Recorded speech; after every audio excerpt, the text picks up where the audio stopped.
Good afternoon, beloveds. I am Pastor Melanie, and this is 314, a moment to pause and reflect, to be together and with God. The peace of the Lord be with you always. We are called to be makers of peace. A reading from Matthew, the 5th chapter. Blessed are the peacemakers, for they will be called children of God.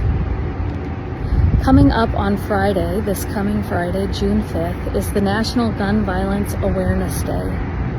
In 2013, 15-year-old Hadiah Pendleton was shot and killed in Chicago. In 2015, 2 years after the tragic death of this child of God, the Wear Orange movement took off on what would have been Hadiah's 18th birthday, Friday, June 2nd, and has continued on the first Friday of June each year, and moves through the weekend that follows as a Wear Orange weekend. This is a time dedicated to honoring the lives of people in the United States affected by gun violence and advocating for gun violence prevention. According to statistics published on Johns Hopkins University website that I will post in the comments below, firearm violence is a preventable public health tragedy affecting communities across the United States. In 2024, 44,447 people died by firearms in the United States. That's an average of 1 death every 12 minutes. Firearm death is and continues to be the leading cause of death among young people ages 1 through 17. The website also publishes information for state statistics, and bear with me as I juggle some papers. I'm out and about and at the hospital currently. In Toledo, in 2023, there were 1,768 gun deaths. That's an average of 1 death every 5 hours. Firearm violence and gun deaths are preventable, they are tragic, they are a concern for public health, and they are also a concern for people of faith.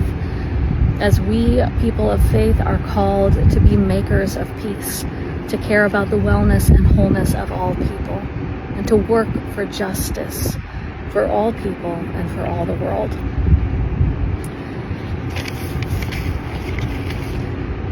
The peace of the Lord be with you always. We are called to pursue peace. A reading from Romans, the 14th chapter. Let us then pursue what makes for peace and for mutual upbuilding. The ELCA adopted a social statement in 2024 titled Gun-Related Violence and Trauma that can be read on the ELCA website, along with many other important and meaningful social statements that, quote, commits the ELCA to a moral framework of shared responsibility that comes to terms with trauma honestly and seeks prevention carefully through a public health model. Such a model suggests individual and institutional practices that could reduce tragic, irresponsible, and illegal uses of firearms and their related risks and harms.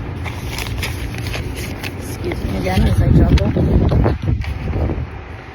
The message argues that such a framework can open up constructive dialogue and action across many, many communities and should be publicly embraced. End quote. The peace of the Lord be with you always. We are called and equipped to strive for peace through steadfast love. A reading from Isaiah, the 54th chapter. For the mountains may depart and the hills be removed, but my steadfast love shall not depart from you, and my covenant of peace shall not be removed, says the Lord who has compassion on you. The ELCA statement about gun-related violence emphasizes that, quote, Christians are called to be peacemakers. When Christians make peace, they respond in faith and gratitude toward God's sovereign promise of a world where violence and trauma are no more. God's resolve for peace through steadfast love calls all people to do as God does, to ever strive for peace through love of neighbor. This striving takes many forms through the roles and places of responsibility where we live. and where today we lament gun-related violence and trauma in the United States. End quote.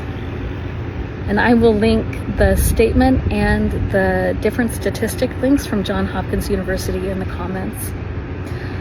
Beloveds, on Friday and this weekend, consider wearing orange and consider participating in advocacy for gun violence awareness and prevention. I pray as we go about our days, we will have the courage to embrace our call to be peacemakers and to reflect the kingdom of God in how we love our neighbors. The peace of the Lord be with you always.